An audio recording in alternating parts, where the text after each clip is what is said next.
Well, now even liberals are piling on Obamacare. Welcome, everyone. I'm Charles Pan in for Neil Cavuto. A left-leaning think tank is now calling for an end to the employer mandate. That's the part of the law that requires businesses with 50 or more full-time employees to either offer coverage or pay a penalty. Now, we've already seen companies say they'll switch to employees shifting to part-time work, sort of to handle this mandate or get around it. And a lot of people are now saying, you know, it's just time to ditch the mandate entirely. To Staples co-founder Tom Stenberg. Tom, you know, this was delayed a couple of times, and I guess is a major revelation in part, this new survey is because it was funded by some serious backers of Obamacare, and the conclusion is that this employer mandate might be more harm than good.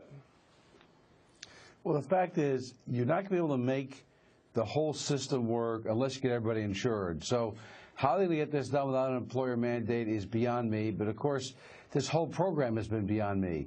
As opposed to having a program like we had here in Massachusetts under Governor Romney, which was a basically catastrophic care plan. We've now got this very extensive plan that covers all kinds of elective, preventive things, including abortion. And frankly, it's not affordable unless everybody is willing to go subsidize. And you read the numbers, and they signed up, you know, some 7 million people. We've got 40, some of whom may have been previously insured already, and yet we had a $40 million person hole to fill. I don't think we're anywhere close to having a system that works, and frankly, this is going to be a disaster. Yeah. No doubt about it. All signs point to that. In fact, earlier this week, Virginia was one of the first states to talk about premium increases. And we've seen an array of increases all the way up to 16%. But the reason for it sort of dovetails into what you were saying. People who were uninsured are in very poor health. The average age of people being insured is significantly older than before, which lends sort of credibility to the notion that there just aren't enough young people in this, and the equation spells catastrophe. It's an absolute total mess. And, you know, the great thing about the Obama administration is they can't stop there.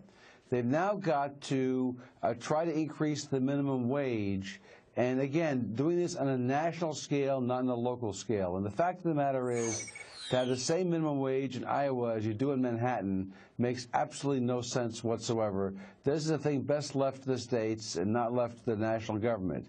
Of course, as you pointed out earlier, what's happening in Obamacare now is once you get somebody to 30 hours a week, they're entitled to the $7,000 or $10,000 of health care. So what's every retailer done? He's taken the 35-hour-a-week worker and cut it back to 28 hours a week. I'm not sure that's helping the working American family. It certainly is not. And then it gets worse. Right. Tom, right now, it gets worse. We're going to talk about that because I want to bring in the Fox Biz All-Stars. We've got Sabrina Schaefer, David Asman, and Joe Ling Kent.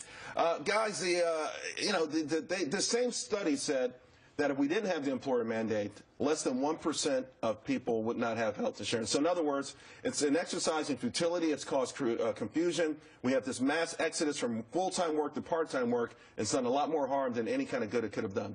Well, you're spending more and you're getting less. You mentioned that even liberals are admitting to some of this. The New York Times had a big piece, really kind of a breakthrough piece for the New York Times, saying more insured, but the choices are narrowing. In that piece, they quote an insurance executive who says, we have to break people away from the choice habit that everybody has. Choices is a part of the American system. That's what makes capitalism work. The more choices we have, the better. This narrows the choices and raises the cost. And, of course, you're assuming we still want to be capitalistic. Big assumption, yeah, unfortunately. It is.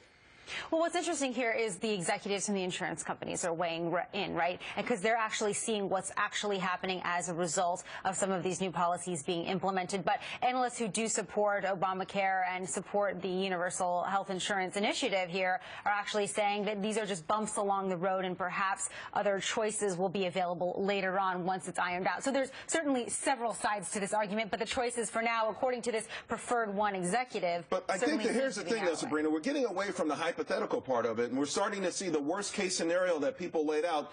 Every time we get a new report, they seem to be coming to fruition. Right, because the number one sort of inhibitor to economic growth right now is Obamacare, and suddenly businesses are waking up to that, and the chickens are coming home to roost, and they're saying, oh my goodness, this is not actually going to create job creation. But, you know, one thing that goes hand in hand with choice is flexibility, and when you mandate a business to do anything, whether it's provide health care or provide paid leave, it limits flexibility. It limits what an individual employer might be able to negotiate with his employees. Some people are going to be willing to take less take-home pay for better benefits. You know what's interesting to your point? point, the same report. Go ahead, Tom. You want to weigh in? But, you know, it gets worse because they're not stopping there.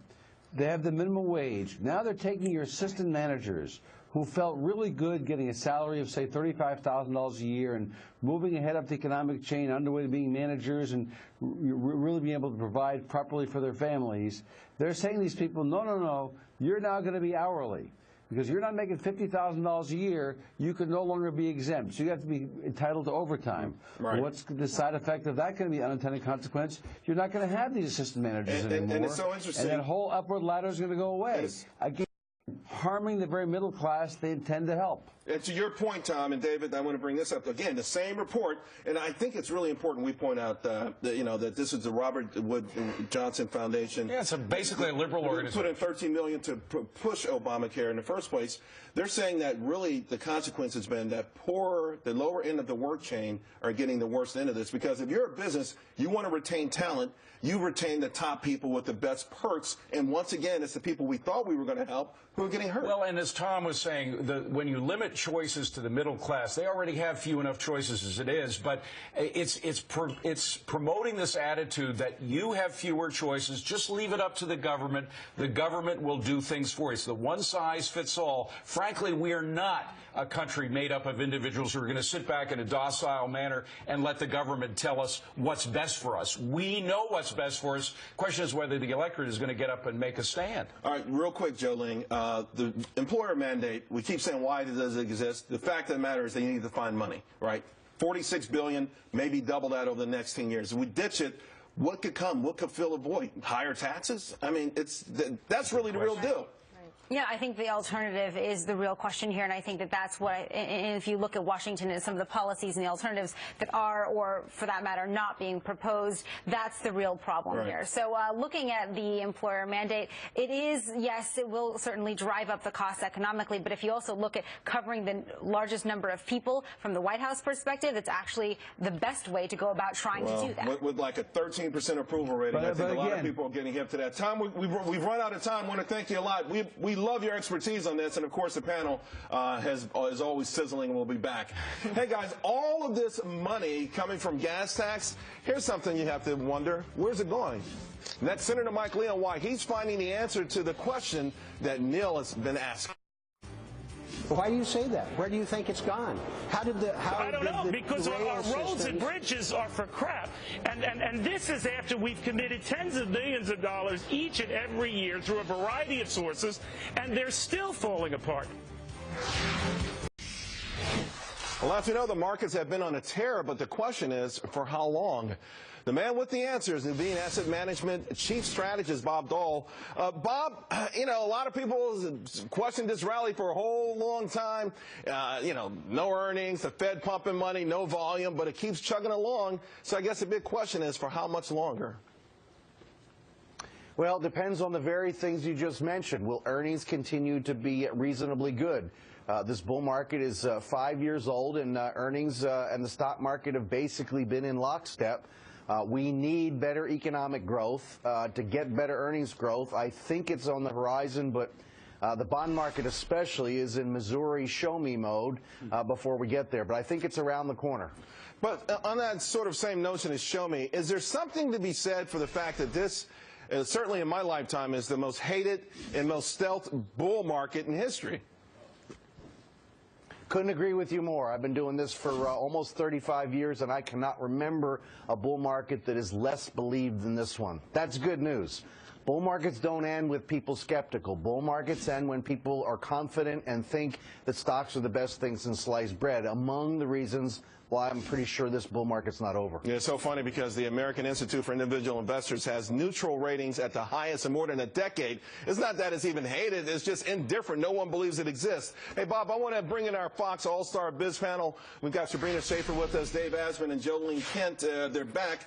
Joe Ling, listen, no one believes in this rally, and it keeps going on. Well, what's so interesting is there's this actually maybe it is due on tech stocks, right? You have a lot of companies that are not going to achieve any profit anytime soon, and they're tanking actually. So you see actually kind of an internal correction among this bull market as some of the Dow 30 actually end up doing very well. But isn't that a fascinating thing, guys? I mean, because in 2000 when the techs crashed, everything crashed, and we've actually in the last 4 weeks, we've lived through a mammoth crash where stocks are down 50% or even more, and you don't even know it.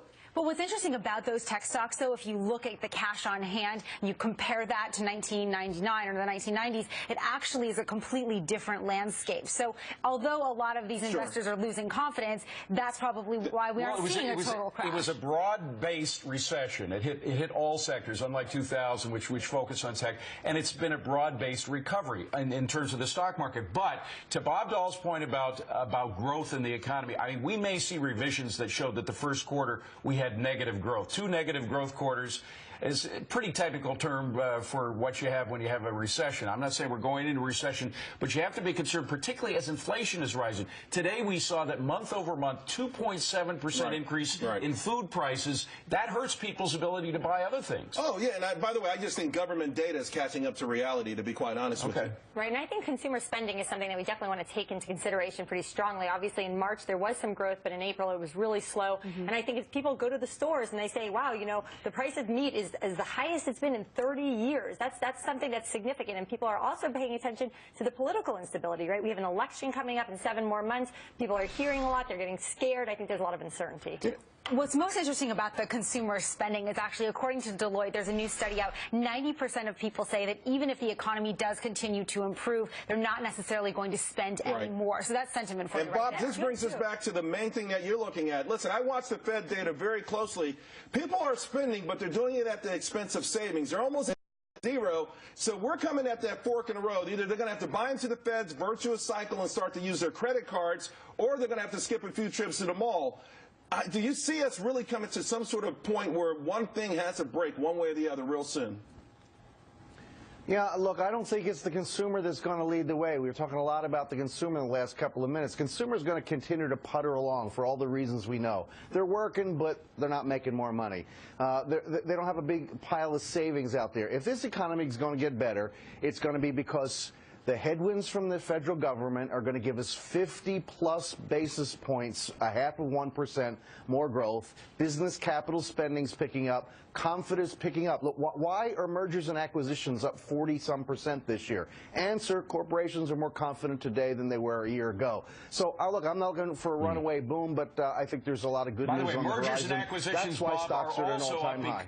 Are also up because of the fact that people are giddy about the stock market and they want a piece of that capital. That has a lot to do with why we've seen more M&As. Absolutely right. And of course, earnings have kept up as well. And as long as earnings continue to do better, stocks probably will, too. I will tell you. Not 30% like we had last year. That was an easy year. This is going to be more scratch and claw to get there. I have kept a list of most of mergers and acquisitions for the last 3 years. And the last 2.5 years, almost always the acquiring company has gone up. I don't think it's just the market, but the fact that Wall Street wants to see these guys build for the future. Bob, to your point, if they think demand is there, maybe it might finally materialize. We appreciate you joining the panel, Bob. We'll talk to you again soon. Thank you. Big brother, oh brother, the snooping is not stopping, and you won't believe why, but it's next.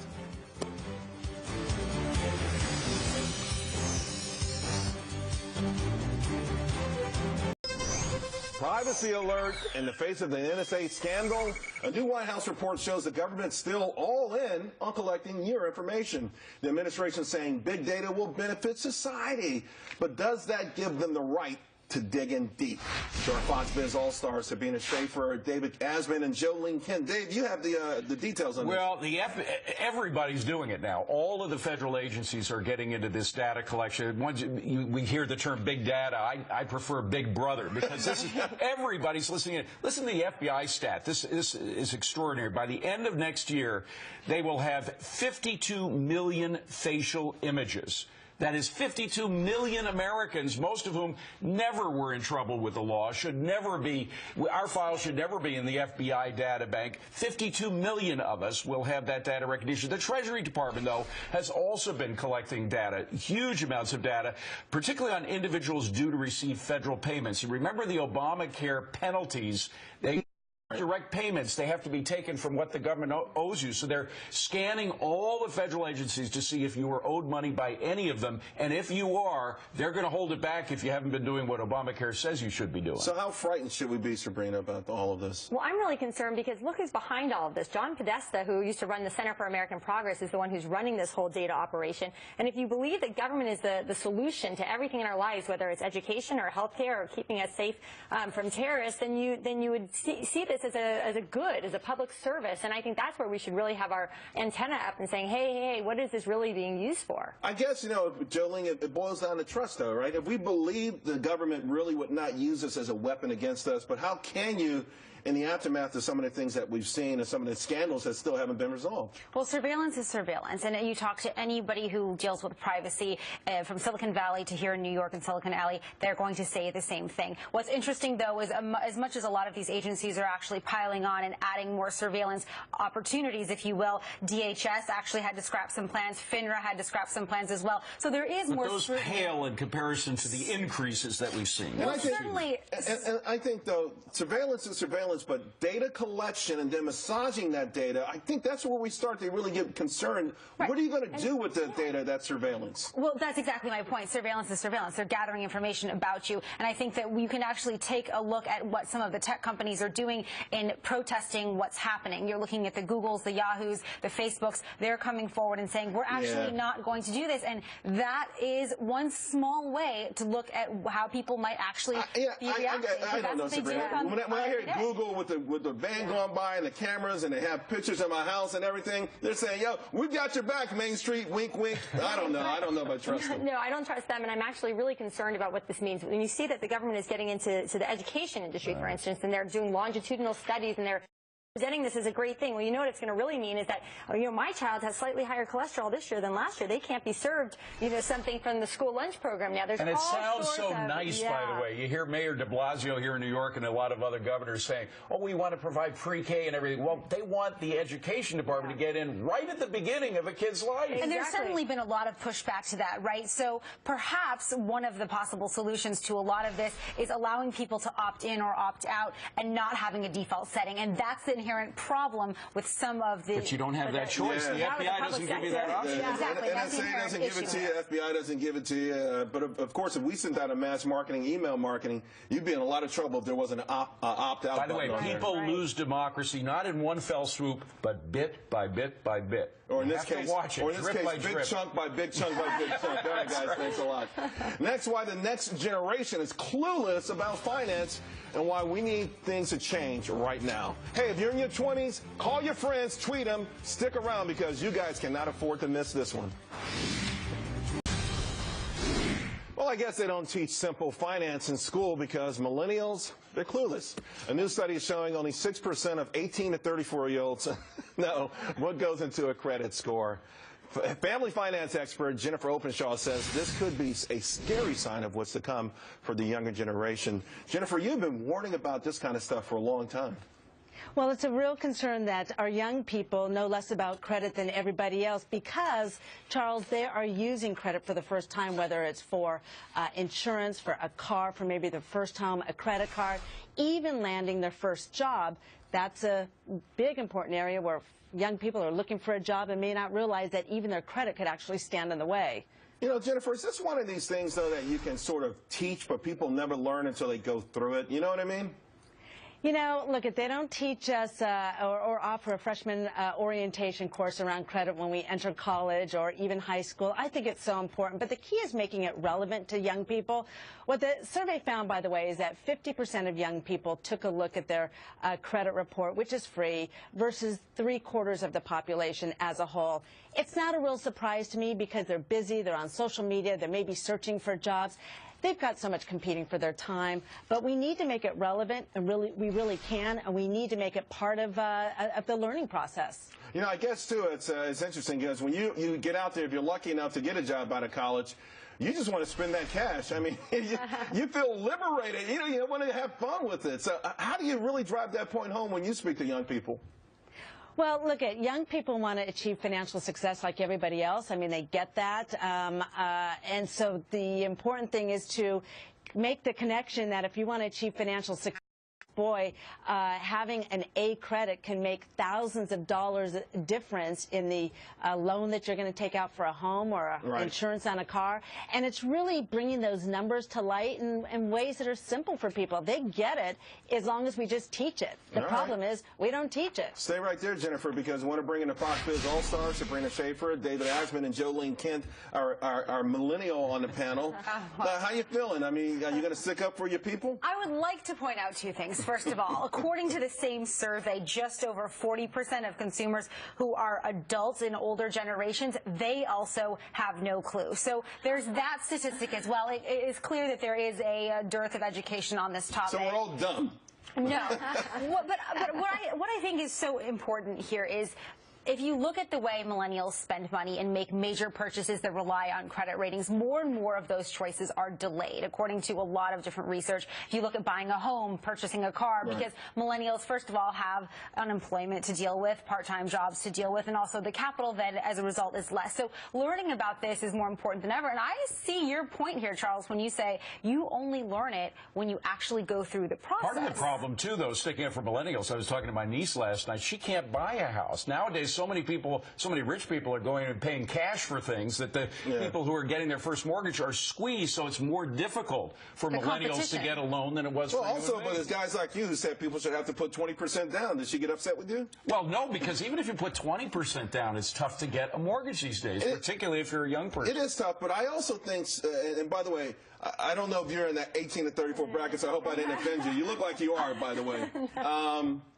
It feels like a cultural thing, too, though. Like sort of like we don't have faith in the future, so we're not saving for college, we're not saving for retirement, we're not saving to buy a home. We're sort of living in the moment as a people, as Americans. Well, I think there's definitely a tendency toward that, and especially when conversation, and usually I'm down in Washington, right, and the tendency is to talk about how government is going to take care of all of those things, right? You don't have to pay for education, you don't have to pay for health care, you don't have to pay for retirement, so, you know, money is a little bit you put off your student loan for 20 years and then not have to pay in the basement with your parents, I mean, Right, exactly, but at the same time, I like to beat up on millennials sometimes, but I think in this case, a lot of times you don't learn these things until you get there, and sometimes your credit score is low because you haven't been taking out lines of credit, right? So it's not always a bad story that we have to tell. The survey also found that young people think that credit repair companies are going to help them when in fact they can sometimes not help them, cost a lot of money.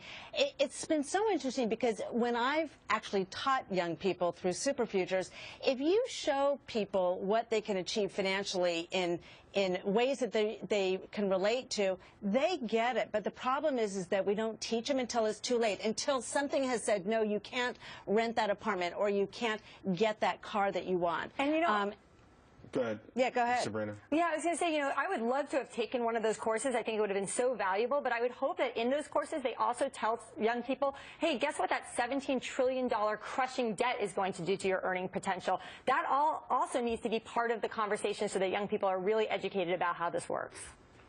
Jennifer, before we close out this segment, how does it look? I know like there maybe were 2 or 3 states that had mandatory high school education with respect to finance. Is that getting any better? Yeah, we're seeing a lot more states incorporate education regularly. We're also seeing corporations get behind some educational programs and taking those into schools or after-school programs. You know, a couple things that parents and young people can do is they could take out a secured credit card where they're putting an advance of cash against a credit. They could also go on as an authorized user on their parent's card, and then they actually get their parent's credit translating to their credit report, which can actually help. You know, those are just a couple things to get people started. Yeah, that's a double-edged sword right there. Jennifer Openshaw, we've got to go. There's so much more we could talk about on this. We appreciate you lending us your expertise on it. Thanks a lot. You bet. Hey, you may want to stay away from Google, at least before the midterm elections. Next, why Google could be shaping your political opinions without you even knowing it.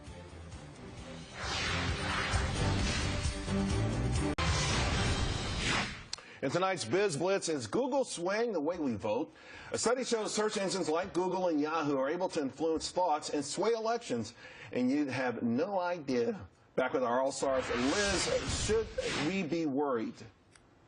Sabrina, should we be worried? Oh, well, I don't know if we should be worried, but we should be, It's actually happening. The reality is that there's plenty of literature out there in the political science world about agenda setting, right? And we usually think about it in terms of the news, right? Your producer helps us choose what we're going to talk about, but in this case, it's not a producer; it's going to be an algorithm that's going to help. Well, and to show you guys how easy it is to be swayed, if someone has the wrong name in a teleprompter, you say it. By the way, this was based on a study done in India where they found out that by fiddling with the Google search, you know, if you put in a name and put in somebody other than one of the candidates, you could affect 12% of the final vote. So 12%, that could change an election in any country, but they did the same here. Remember, they were doing that with candidates, Google was, with candidates that they didn't like. They tend to be liberal. Sure. And Rick Santorum, I don't know if you remember, but one of the things they put up was an obscene substitute for his last name. They've done that before right here. Jolene, they exist to sway people's opinions. That's what people go on Google for. That's what advertisers pay to sway our opinions. So just for the record, Google claims, they say their response is they put up the most relevant search results, and part of that has to do with who is searching what, right? And so that also goes into the equation for the algorithm. But if you look at the way that people, undecided voters, approach any sort of election, oftentimes it's with limited time, limited resources. So it is, you are more likely to be influenced according to this study. And you see the things that trend. But to your point, David, I do kind of worry because they overwhelmingly donate to one political party out in Silicon Valley, and you have to wonder if all it takes is one or two rogue employees to change it's no things. secret where Eric Schmidt believes a certain way, that there's a culture that believes in a certain way. So they claim that they don't do any kind of manipulation at all, that it's just based on algorithms, but we don't have any proof of that. No, and I mean, the best thing would be for political consultants to be paying attention, right? Especially those on the right who are so far behind on some of this, and they're so focused on just turning out their base. There's a lot can be done in a positive way, right? We can be scared by this, but at the same time, we can learn a lot about how we can target voters who might not otherwise be on our team. What's also interesting, since we're on the topic, is looking at if you're active on Twitter, you're active on Facebook, or even Instagram, looking at these different ways where people spend many hours of their day staring at their phones, how that information and who you're friends with obviously influence how you ultimately. Right, there's absolutely no doubt about that. Let's go to another Google outrage. Tech lovers fuming over a new product. Breakdown showing that Google Glass, when you break it down, costs only $152 to make. Now, Google's disagreeing with the assessment, but even if the glass is, is that cheap to make, is the company right to charge whatever? I mean, listen, they want to charge $1,500. It's up to you to buy it. In this case, I'll stand behind Google. They have a right to. There's a lot of non-material. That's a Fox Biz alert, by the way. Yeah, it is. But look, there's a lot of non-material expenses that go into making these products, and they far outweigh the material expenses. What you add, so it's kind of a false sense of addition to add up the physical stuff involved with these glasses in order to come up with a the price. Intellectualism that went into it, and you paid those people and the patent lawyers and engineering, Yeah, there's a lot that goes into it. The software updates, the capabilities. Like pharmaceuticals, too. But I think what's most interesting about this particular topic is we're talking about wearable technology and what that means. Earlier in the show, we were talking about surveillance and gathering data. This is something else for a lot of people who are consuming these very cool gadgets to think about in terms of what kind of information do you want to make available to yourself. A lot of it, though, is very useful in the health sector. It's a lot of wearable technology that actually has been successful for a lot of people in improving their health. I'm excited about the technology part of it. What worries me a little bit, Sabrina, is people being outraged at what a company wants to charge. It's sort of along that line that we can make companies pay more minimum wage. Right. We should ask them to pay more in taxes. The idea that somehow the corporate income statement belongs to the public. Right, or that the profit margin is so large. I mean, look, my husband owns his own small business. This happen all the time. People say, well, what is this going to cost? And then he's thinking, well, there's all sorts of costs that I can't explain to you. Those lawyers, those intellectual property fees, the manufacturing, just the time you spend thinking and developing your product. So I actually think this is a good thing. It means that people maybe think a little bit more about what goes into creating business. It's not just some, wealthy people got together and suddenly had Google. There was a lot of hard work and innovation. How many people would be dead today if pharmaceuticals weren't allowed to charge a lot for the drugs that they produce that take years and years of trial and effort? Yeah, and on that note, which is they also only have a limited amount of time to profit from it before it becomes everyone gets a shot at it, hence the generic. So that's a very great case and a very unique case. What about and I'm digressing a little bit, but the pushback against some of these Silicon Valley companies? In San Francisco, we're seeing it big time where they've run up the rents, and They used to, what made me think of when you talked about the profit margins, because you have a McDonald's with a very slim profit margin. Everyone's beating them up. But these Googles and the Yahoos and all of these guys have gigantic profit margins, and they never get any heat. I'm kind of glad to see that. Yeah. Well, maybe that, but I think it's the cool factor, right? I mean, Yeah. McDonald's isn't really cool anymore. Google is. There's a whole show on Silicon Valley. It makes it easier. True, but there's also a lot of heat going on within San Francisco. If you follow what's happening there in terms of income inequality, even the shuttles that take the employees back and forth, using public locations when perhaps they're not supposed to by state or city law. There is a lot of conflict going on in this space. The two areas where there's more income inequality than anywhere else, Silicon Valley and Washington, D.C. Absolutely. Right.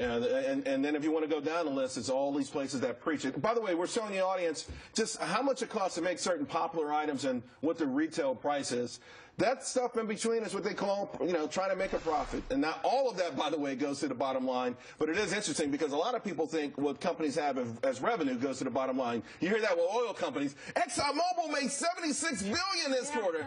No, they took that in, but they still make a lot of money. Believe me, I'm not having a pity party for them. And Google last year, they want to continue to be exclusive. They want the feedback of the first few people who are getting and using this glass. That's also factored into this price. All right, guys. Third issue here. Would Mitt Romney be president if this woman got her way? I think Charles Payne from Fox Business News, no one's talking about him. I think he's terrific. I don't know if you've ever seen him. He's really charismatic. He's charming, and he's so smart, and he's got a great story. And if Mitt Romney had only picked him, it would have been so much more exciting on that ticket. All right. I don't know if you can tell I'm blushing. Dave? Dave? Well, I don't think Mitt Romney should have chosen you as his running mate. I think the Republican Party should have chosen you for the top of the ticket. Yeah. Why not? Go for it. Go for it. It's so funny. I tell people, like, really, in the last few years, I honestly believe, I say, you know what? I really think I could have beaten President Obama. I think Mitt Romney could have beaten him. Didn't you vote for him the first time? The first time, and then the second time I voted for Mitt Romney. But what I'm saying is that I thought Mitt Romney dropped the ball because he got too comfortable after winning the first debate, and I thought he tried to cruise from there. Yeah. But I just think what the president has done. First of all, he had an opportunity that was so unique in American history to bring this country together. Instead, he's ripped us further apart, and it's heartbreaking. And Charles, actually, that's the reason I was thinking if I was going to put a yard sign in my front yard, and I will, it's because you don't pit Americans against one another. You're not inciting class warfare, and that's something we really need to roll back on. So we really do. I'm all for it. Unfortunately, in politics, they go way back. When they started talking about what Mitt Romney did in grade school, I said, well, I better not put my hat in the ring. Charles saying we better put in a call to Google and tamper with those search results. I don't think you want to. Right. Let's hope the FBI agents don't have any of those Google glasses, though, because they got 65 million names in there. Well, one thing I do know is that it feels like want someone who's more, we didn't think, at least, and I say we, the American public for the most part, didn't think of President Obama was a real seasoned politician, that he was sort of a man of the street, a community organizer. Turns out he's more of a politician than most politicians, but I really believe we want someone like your husband.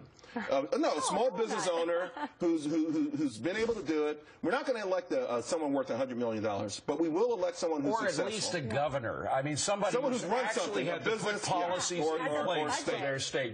I think the next president, is whether they're Democrat or Republican, needs to be a governor, somebody who's had a direct impact on affecting policy. I think you're right. I actually think you're right. I think, in fact, the governor of Maryland's probably going to give Hillary a tough go for it. He's on his way already. Yeah, if he decides to throw his hat in the ring. So sounds like we're ready for 2016. Oh boy, we're getting ready for it. All right, guys, listen, you were fantastic. Thanks for not embarrassing me too much on that whole thing.